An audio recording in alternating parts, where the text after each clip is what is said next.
Bonjour, je suis Pascal Hoffmann-Cucuz, gynécologue obstétricien, maître de conférence, et j'ai la lourde tâche de vous parler du développement placentaire. Je vais essayer de rendre ça aussi simple que possible, et j'avais envie de commencer mon cours en disant « Bienvenue dans le monde merveilleux du placenta », parce que pour moi c'est un organe merveilleux. Si vous réfléchissez, nul ne serait là sans le placenta, et il nous a servi à tous pendant plus ou moins 9 mois, de poumons, de bouche, puisque c'est par là qu'on a été nourri, et ça nous a permis à tous de naître. Le placenta, si on regarde ce schéma assez ancien, mais que je trouve joli, on voit qu'il y a plusieurs structures et qu'il est orienté. Il est en général centré par le cordon ombilical qui est relié à l'ombilic du fœtus et dont vous verrez la formation plus précisément en embryologie. Et on trouve tout de suite une face qui est la face fœtale. Et sous cette face fœtale va se trouver ce qu'on appelle le placenta en lui-même. Donc la face qui est du côté fœtal s'appelle la plaque choriale du placenta. La face qui se trouve dans l'utérus de la maman, du côté de l'utérus, s'appelle la plaque basale. Et le placenta est formé de tout un tas de structures qu'on appelle les arbres villositaires et qui ressemblent à un petit arbre avec des divisions dichotomiques l'une après l'autre. Ces petits arbres, à l'envers quand on les regarde sur cette diapo, baignent dans le sang maternel, dans ce qui forme la chambre intervilleuse. Il y a deux types de villosité, on reverra ça plus loin quand on aura mieux compris le développement de ce placenta, mais vous voyez que certaines villosités sont accrochées à ce qui est la partie maternelle, on les appellera les villosités crampons, c'est elles qui cramponnent le placenta, et d'autres villosités flottent librement dans la chambre intervilleuse, ce sont les villosités libres. Nous allons simplement reprendre le trajet de migration de l'œuf, donc de l'ovaire où l'ovocyte est émis à l'ampoule où il va rencontrer le spermatozoïde. L'œuf va remonter jusque dans la cavité utérine, dont je vous ai représenté ici qu'une moitié. Vous devez avoir ces schémas en tête, j'imagine, de l'ovocyte non fécondé, à l'œuf 2 cellules, 4 cellules, la petite mûre avec la morula. Et si on reprend le schéma d'un utérus complet cette fois-ci, on reprend le trajet de l'œuf qui monte dans la trompe. Alors là, vous remarquez que dans la trompe, j'ai représenté 3 cercles, l'un au-dessus de l'autre, un à 2 cellules, un à 4 cellules, un à 8 cellules. Et puis on arrive à quelque chose de beaucoup plus noir, c'est le stade morula, au 4e, 5e jour, dont vous avez vu une vraie photo précédemment. Et suite à ce stade morula, au 4e, 5e jour après la fécondation, l'œuf, puisqu'on parle d'œuf, va éclore hors de la zone pellucide et commencer un véritable dialogue avec l'endomètre. À ce stade-là, quand il en est à dialoguer avec l'endomètre, on parle de blastocyste car se forme une cavité. Ce blastocyste est formé d'un amas de cellules et les cellules sur lesquelles vous pouvez vous focaliser pour ce cours de développement placentaire sont les cellules qui se trouvent à l'extérieur, qui forment le trophectoderme, le trophectoderme étant donc composé de trophoblastes. On y reviendra. Vous allez certainement entendre parler dans un autre cours de la masse cellulaire interne qui va se creuser. Enfin, tout ceci, après divers replis et rotations, donnera l'embryon, le cordon et plein de choses. Ce qui va nous intéresser donc, c'est ce trophectoderme qui va se trouver en contact avec la couche superficielle de l'endomètre maternel. Cette magnifique coupe, n'est-ce pas, d'endomètre, où vous voyez la richesse de ce tissu, La pointe de flèche représente en fait ce dont je vous parle, la membrane basale, et que j'ai schématisé sur une diapo suivante.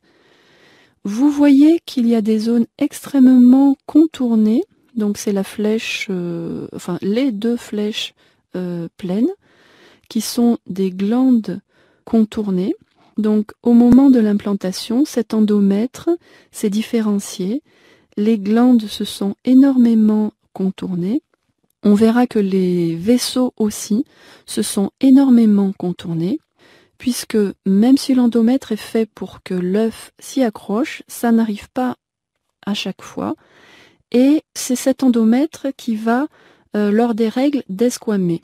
Et vous imaginez bien que le fait que toutes ces glandes, les vaisseaux soient contournés, va participer au phénomène de non-hémorragie qui surviendra. Donc il est très important que cet endomètre soit prêt au moment de l'implantation, à la fenêtre implantatoire, prêt à accueillir l'embryon. L'embryon qui va arriver dans la cavité utérine par le chemin qu'on a vu précédemment ne s'implante normalement pas n'importe où. Et vous voyez en vert les zones privilégiées d'implantation, là où le dialogue se fera le mieux et où l'implantation sera bien régulée. Parce que vous imaginez bien que cet embryon, qui ne fait que multiplier son nombre de cellules, va avoir un potentiel qui pourrait être dangereux. Si l'implantation n'est pas bien contrôlée, elle peut continuer et puis l'embryon peut traverser un tissu, éroder une artère qui n'est pas assez spiralée, etc. Donc, il est important que cet embryon trouve de quoi dialoguer dans l'endomètre maternel, et ceci se fait dans des zones privilégiées, donc le fond de l'utérus et sa partie, ses 2/3 supérieurs. On voit sur cette diapo les différentes zones où le placenta, alors il n'est pas vert le placenta, rassurez-vous, mais par contre je l'ai mis en vert parce que là c'est permis. Si on pouvait choisir, on choisirait toujours ces zones vertes, en avant, en haut, fond, en arrière, dans les parties supérieures de l'utérus. Vous voyez bien que si le placenta se met en bas, puisque la naissance se fait par le col de l'utérus, si le placenta se met sur ce col de l'utérus, quand le col doit s'ouvrir, il peut y avoir des hémorragies. Et c'est sur cette zone inférieure de l'utérus qu'on parle d'implantation sur des zones anormales, qu'on appelle placenta prévia. Revenons à notre blastocyste que nous avons laissé. Donc, vous l'imaginez comme une petite balle de ping-pong recouverte d'une couche de cellules qui forment le trophectoderme. À la surface de ce trophectoderme se trouve tout un équipement pour dialoguer. Et si vous vous souvenez, nous avons vu la membrane superficielle de l'endomètre et vous voyez les petites cellules marron qui représentent cette surface. Vous voyez qu'à la fois le blastocyste, oui parce qu'on l'appelle blasto entre nous, bon, le blastocyste et cette membrane sont équipés de tout un tas de choses qui vont leur permettre de dialoguer, de se reconnaître, de mettre en marche des phénomènes qui vont permettre l'implantation. Donc ce qu'il faut absolument retenir, c'est que l'embryon présente des intégrines qui vont être spécialisées et qui vont reconnaître sur la face maternelle d'autres intégrines, qu'il présente des microvillosités qui vont également interagir avec l'endomètre maternel. Et cet endomètre maternel va présenter à sa surface, en plus des intégrines, ce qu'on appelle des pinopodes, et ils vont être spécifiques du moment où l'endomètre va être prêt à recevoir l'embryon. J'ai évoqué tout à l'heure la fenêtre implantatoire. C'est au moment où l'embryon peut s'implanter, c'est le moment où on voit des pinopodes exprimés par les cellules superficielles de cet endomètre, et c'est ce qui va commencer à réguler l'implantation. Au moment de cette implantation, au tout début, on parle d'apposition puisque l'œuf qui jusque-là roulait dans l'utérus va se poser et puis commencer à s'ancrer sur l'endomètre. Différents facteurs sont connus. L'IF par exemple, qui est le Leukemia Inhibiting Factor, l'EGF, Epidermal Growth Factor, l'interleukine 1.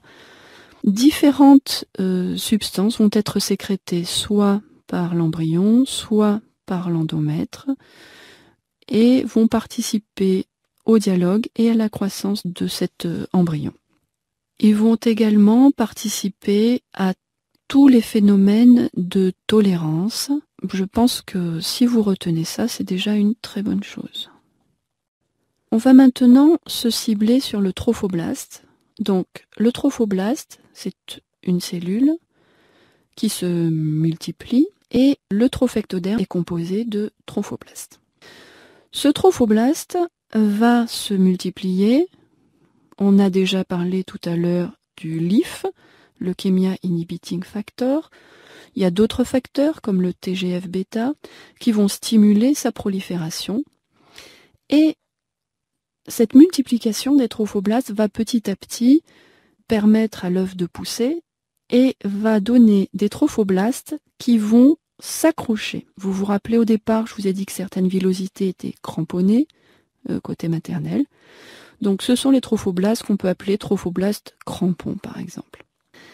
Ils vont également avoir un autre destin, ces trophoblastes, et là il faut suivre, parce qu'ils vont également se transformer en une cellule multinucléée. En fait, plusieurs trophoblastes vont se transformer en une cellule multinucléée qui va s'appeler le syncytio-trophoblaste. Syncytium, ils se mettent tous ensemble. Et on verra dans la villosité à quel endroit se trouve le syncytio-trophoblaste. Les facteurs qui participent, j'ai mis en rouge l'HCG parce que c'est vraiment l'hormone clé de la grossesse et c'est celle que normalement vous n'oublierez pas puisque c'est l'hormone dont on fait le test de grossesse. Par exemple, c'est l'hormone chorionique gonadotrophie. Le trophoblaste fait également bien d'autres choses et certains trophoblastes vont se spécialiser pour devenir ce qu'on appelle des trophoblastes invasifs. Alors on revient sur l'idée que l'implantation est un phénomène d'invasion bien régulé en temps normal.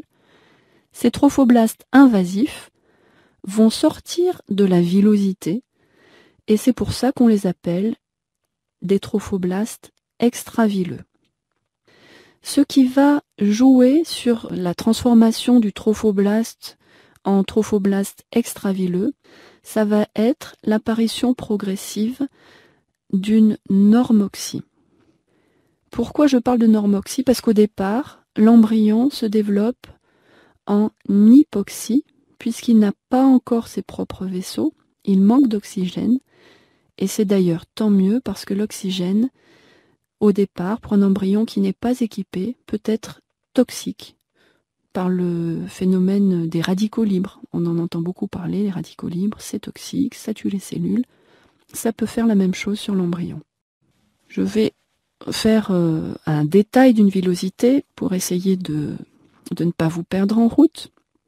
Donc, on va commencer par les syncytio-trophoblastes. Donc, vous reconnaissez, même s'il est devenu gris, le trophoblaste sur la droite extrême de la diapo, qui va donner des trophoblastes pour une partie.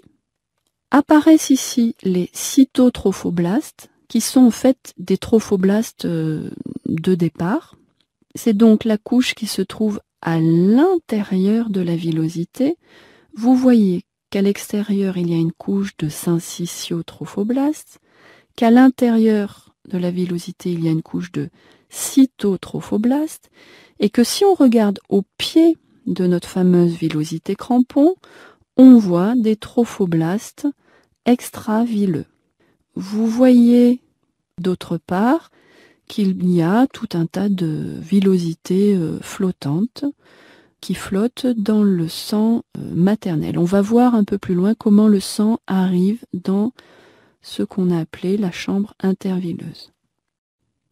Arrivons maintenant au stade où l'embryon a pénétré dans l'endomètre maternel. Comment a-t-il pénétré dans cet endomètre?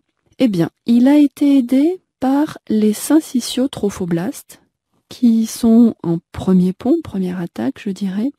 Et ces syncytiotrophoblastes ont sécrété tout un tas de choses qui ont modifié l'environnement et qui ont permis à l'embryon, qui s'est développé en nombre de cellules, de se déplacer également.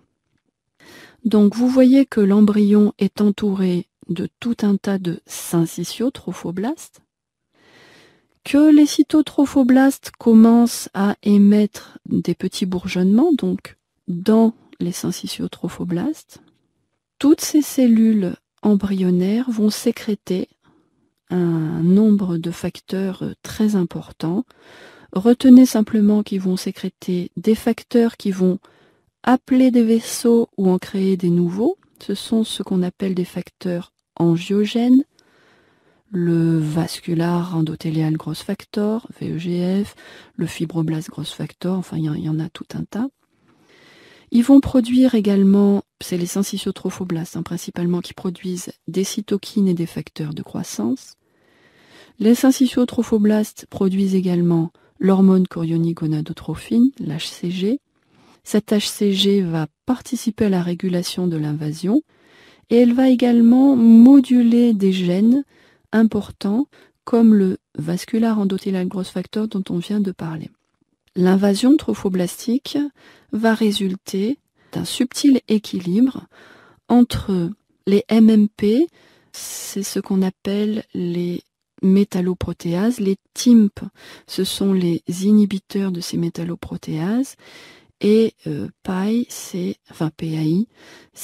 l'inhibiteur de l'activateur du plasminogène. Retenez simplement qu'il va y avoir un équilibre entre des facteurs pro-invasifs, des facteurs anti-invasifs, que la coagulation va rentrer en jeu là-dedans, que les vaisseaux, l'angiogénèse va également rentrer en compte. Si on regarde schématiquement un peu plus tard dans son évolution ce que donne l'embryon, on voit en fait qu'il se développe en émettant partout des petites pointes qu'on appelle des villosités. Et si vous vous rappelez de la première vue avec l'arbre villositaire, ça c'est le départ d'un tronc villositaire. Donc à l'extérieur, une bordure par une couche de syncytiotrophoblastes et un développement de cytotrophoblastes à l'intérieur qui au départ vont dans tous les sens. Et puis je ne m'occupe pas de ce qui se passe au niveau embryonnaire puisque ça fait partie d'un autre cours. Voilà, les syncytiotrophoblastes, les trophoblastes, qui sont d'abord dans la villosité, puis extravillositaires, comme on l'a vu un petit peu précédemment. Donc les trophoblastes qui vont avancer dans la villosité, et on verra que cette avancée est sous-tendue par les vaisseaux qui vont se développer également. Ils vont créer par la suite la coque trophoblastique et on va voir sur un schéma animé comment va se créer cette coque. Mais vous imaginez bien que ça va faire vraiment comme la coque d'un œuf. Les syncytiotrophoblastes, on l'a déjà dit, avancent en éclaireur et modifient l'environnement autour de l'embryon qu'on appelle la matrice extracellulaire. Donc ce schéma pour vous montrer qu'à partir d'une cellule qui va sonder en quelque sorte la matrice extracellulaire, tout un tas de phénomènes peuvent se mettre en marche.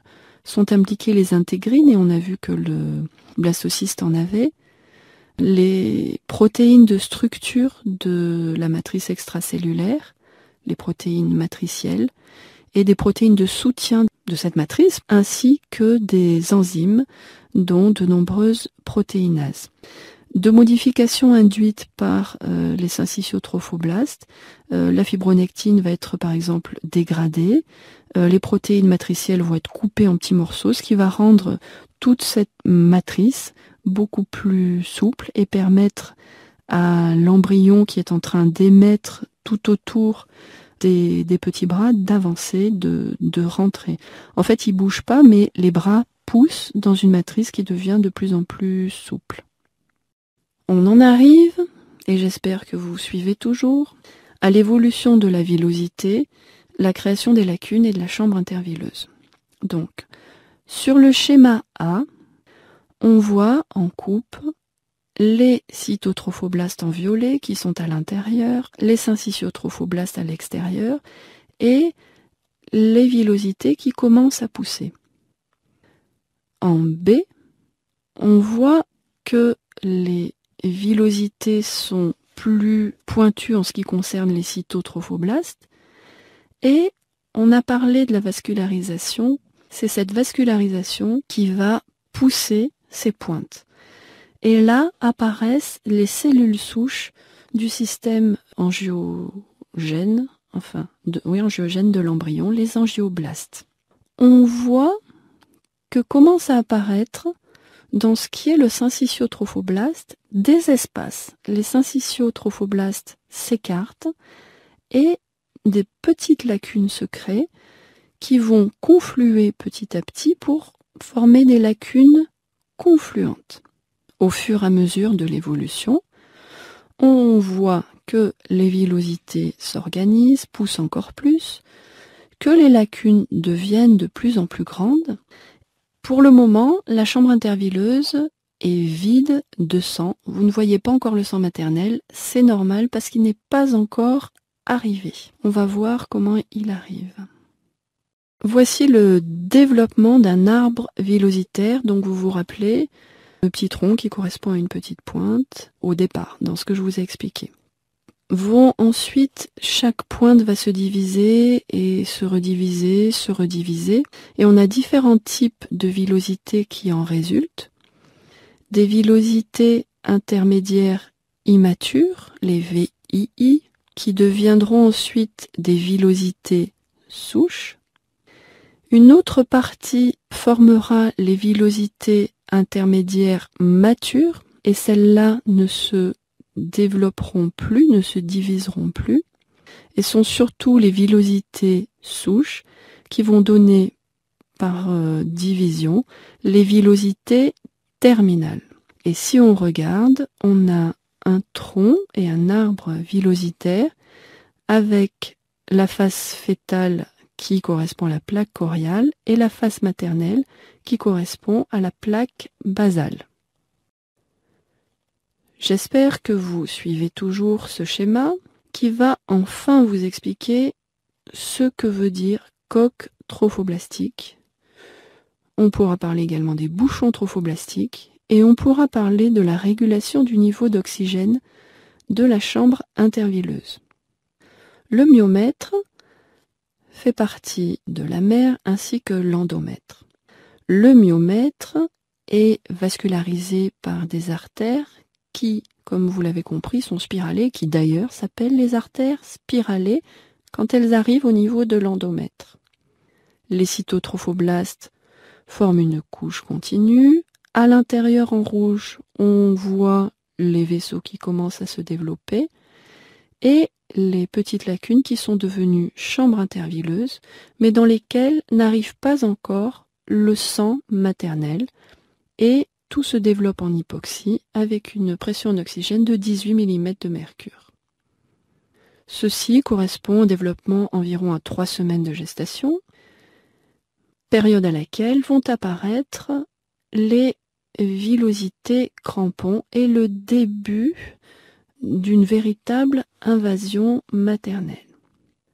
Petit à petit vont se développer les cytotrophoblastes. À partir du pied du crampon, vous voyez que la multiplication, la prolifération des cytotrophoblastes va amener à créer une coque. Si vous vous rappelez de l'embryon avec ses petites pointes de partout, vous imaginez que chaque pointe va proliférer aussi, grandir, s'allonger et proliférer aussi, et que petit à petit on va avoir comme ça une coque tout autour de l'embryon, coque qui va délimiter également un petit peu le niveau d'invasion et qui va jouer dans les phénomènes de protection de l'embryon contre l'oxygénation trop précoce.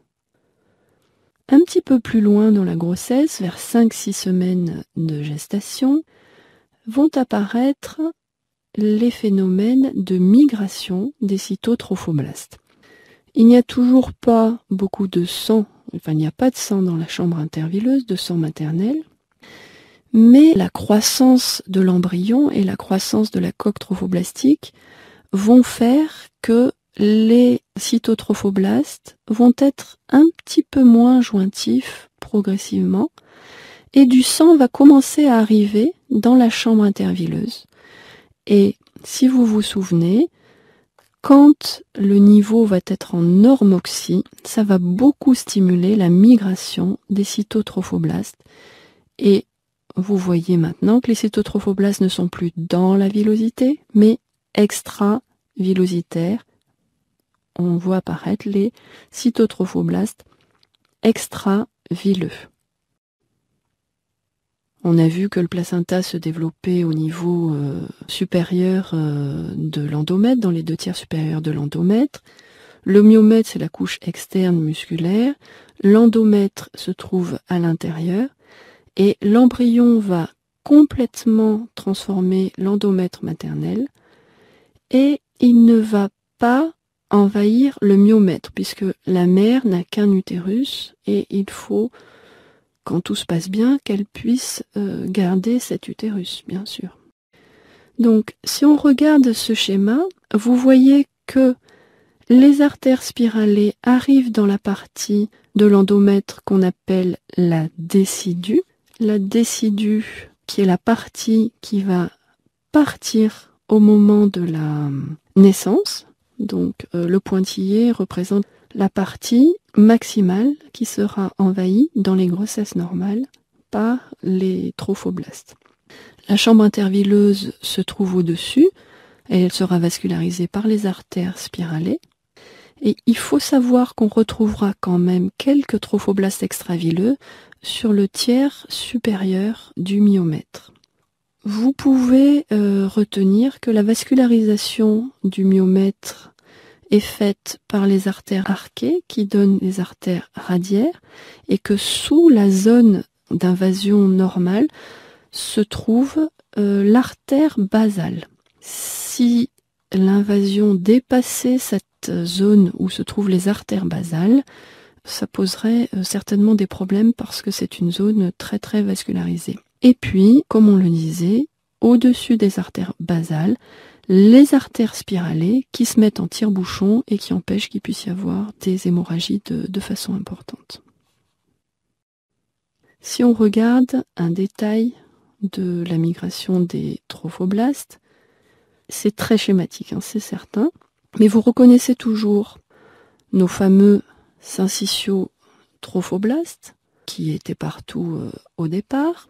La chambre intervileuse, on peut noter dans la villosité la membrane basale et on reviendra dans la deuxième partie du cours sur les échanges entre la mère et le fœtus, mais c'est à cet endroit que se trouve la membrane basale de la villosité.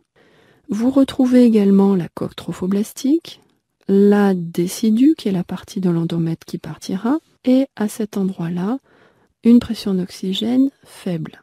Plus loin, vous voyez les vaisseaux maternels avec l'endothélium des vaisseaux maternels. C'est les petits carrés rouges et blancs. Et si vous remarquez bien, vous voyez qu'il y a des cellules roses qui représentent les trophoblastes extravilleux qui rentrent dans cet endothélium maternel. Et si vous regardez bien également, vous voyez que la lame musculo-élastique qui entoure normalement les artères maternelles est un petit peu déstabilisée. Nous allons voir en fait toute l'importance de cette invasion dans les vaisseaux maternels qui se passe dans la décidue et dans le tiers supérieur du myomètre et qui va transformer les artères maternelles pour que la grossesse puisse avoir lieu. Pourquoi est-ce qu'une transformation est importante ? En fait, il va falloir apporter du sang d'une façon relativement calme à la chambre intervilleuse et dans une artère très résistante, très entourée par une lame musculo-élastique, le sang va pulser. Donc vous imaginez que si le sang arrive en pulsant dans la chambre intervilleuse, nos chers syncytiotrophoblastes vont souffrir et que ça ne va pas du tout être propice au bon développement embryonnaire. Donc la transformation des artères spiralées, elle est extrêmement importante. Vous reconnaissez donc sur la gauche les artères spiralées, elles sont spiralées comme leur nom indique, et sur la gauche elles sont non modifiées. Quand les trophoblastes extravilleux vont envahir les artères maternelles, donc ça part de la coque et puis ça avance, ou dans l'entourage, une partie des trophoblastes vont rentrer dans ces vaisseaux maternels, dans ces artères, et les modifier. Donc le muscle lisse et l'endothélium sur la partie superficielle des artères spiralées, pas la partie profonde, mais au moins sur la partie superficielle, les artères spiralées vont être complètement changées. Elles vont ainsi être un peu moins spiralées, donc ça va permettre à la circulation de se faire beaucoup plus facilement. Elles vont également être beaucoup plus souples, puisque ça ne sera plus du muscle lisse qui l'entourera, il y a une disparition d'une partie de la couche musculaire lisse. Et ce qui est pour moi le plus passionnant et mystérieux quand même, c'est que au lieu d'avoir un endothélium, donc une couche continue qui empêche l'agrégation, nanana, on va avoir des trophoblastes qui vont tapisser l'intérieur de ces artères spiralées. Tout ceci va permettre au sang d'arriver dans la chambre intervilleuse dans une zone peu résistante, donc il va se laisser très bien distant et qui va permettre un haut débit quand même, puisque les artères vont acquérir un bon calibre. Ça va créer en fait une zone d'amortissement. Alors, que se passe-t-il si on n'a pas cette transformation? On arrive aux complications de la grossesse. Je vous en dis un mot parce que c'est la pathologie liée au mauvais développement placentaire. On a un petit peu envisagé les placentas prévia, mais la pathologie du placenta, c'est beaucoup plus souvent, puisque ça peut toucher jusqu'à 5% des grossesses, une pathologie hypertensive. Donc l'hypertension et grossesse, il y en a de 3 types. Il y a l'hypertension artérielle gravidique, qui se définit par une certaine pression, pas de protéines, pas d'antécédents. Il y a la pathologie dont vous réentendrez certainement parler, je vous le souhaite, ça voudrait dire que vous êtes avec nous plus tard. La pré-éclampsie, c'est une hypertension artérielle gravidique avec une protéinurie supérieure à 3 grammes par jour. On peut même avoir une protéinurie absente et dans ce cas-là, il y a des œdèmes ou certains marqueurs biologiques, acide urique qui augmente, enzymes hépatiques qui sont au-delà de la norme du labo, plaquettes qui diminuent, ou encore une hypertension artérielle gravidique associée à un retard de croissance intra-utérin qu'on appelle familièrement le RCIU. Et il y a, encore plus grave, la prééclampsie sévère qui est marquée par une hypertension grave, avec une pression artérielle systolique supérieure à 16 et diastolique supérieure à 11.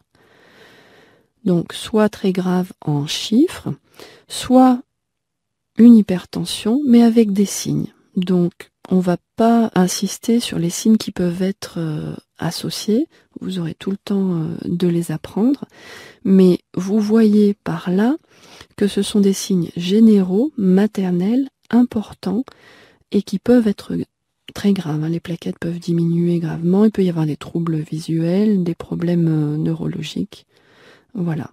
Alors, le lien entre l'invasion et la transformation des artères spiralées par les trophoblastes extravilleux et cette hypertension liée à la grossesse, il est lié à différents phénomènes. On va voir que tout plein de choses peuvent participer à ça, mais c'est surtout la non-invasion par les trophoblastes extravilleux, la non-transformation des artères spiralées, qui vont créer un environnement pour l'embryon nocif, avec du sang qui va arriver avec une pression plus importante, il va y avoir une création de beaucoup plus de radicaux libres.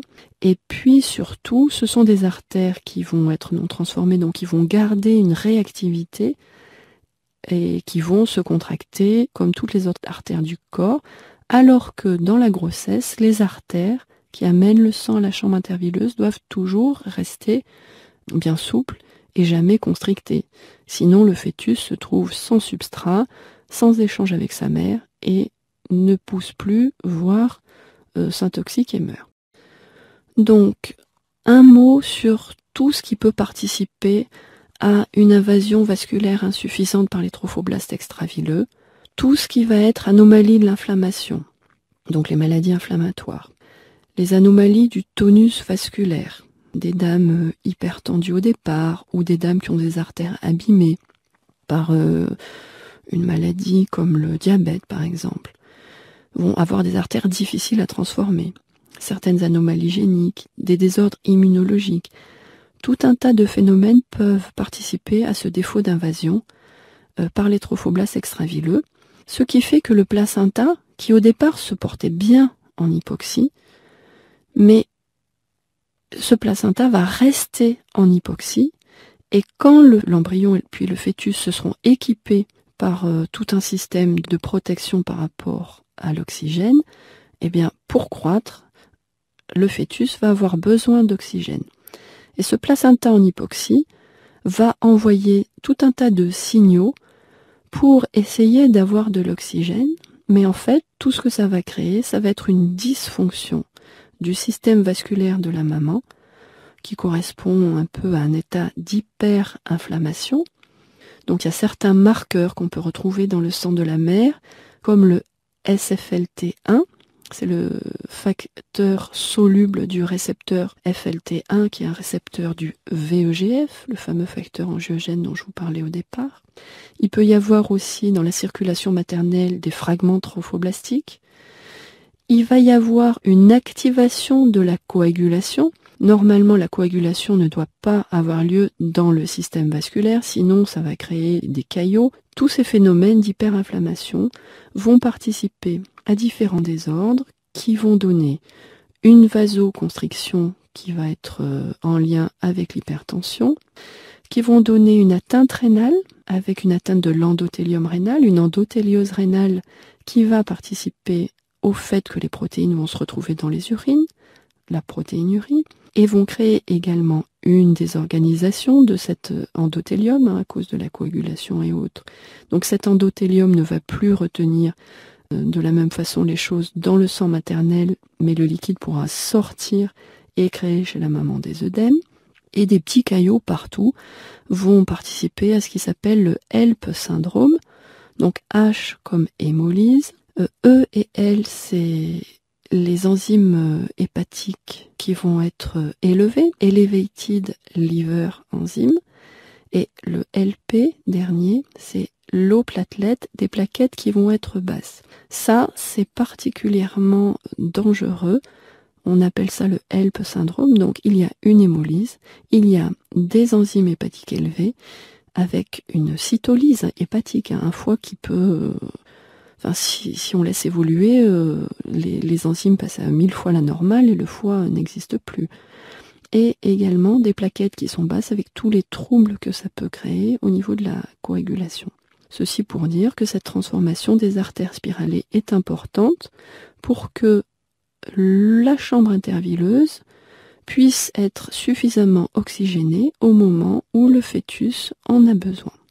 Donc, en résumé, au départ, l'hypoxie est bénéfique. À partir d'un certain stade de développement, entre 12 et 20 semaines de développement, il faut une normoxie, c'est l'idéal. Et ceci peut être obtenu grâce aux trophoblastes et à la transformation des artères spiralées maternelles. Donc, en résumé, le défaut d'invasion trophoblastique va augmenter la production de radicaux libres, va augmenter l'apoptose, puisqu'on va trouver des débris de nos fameux syncytiotrophoblastes, qu'on appelle les débris syncytiaux, dans la circulation maternelle, et certains facteurs encore mal connus vont être produits dans le placenta, et ça va activer la coagulation maternelle et favoriser la vasoconstriction. Vous imaginez dans quel problème on peut se trouver. Et c'est en fait comme s'il y avait un déséquilibre à un moment. Ce déséquilibre, s'il survient tardivement dans la grossesse, n'aura pas trop d'importance, puisqu'on va pouvoir faire naître l'enfant. S'il survient trop tôt, on va être amené soit à arrêter la grossesse, soit à faire naître prématurément un enfant. J'espère que vous avez maintenant compris comment se formait le placenta, comment il s'accrochait à la mère, comment les trophoblastes migraient pour transformer les artères spiralées et tous les avantages liés à cette transformation des artères spiralées. Merci.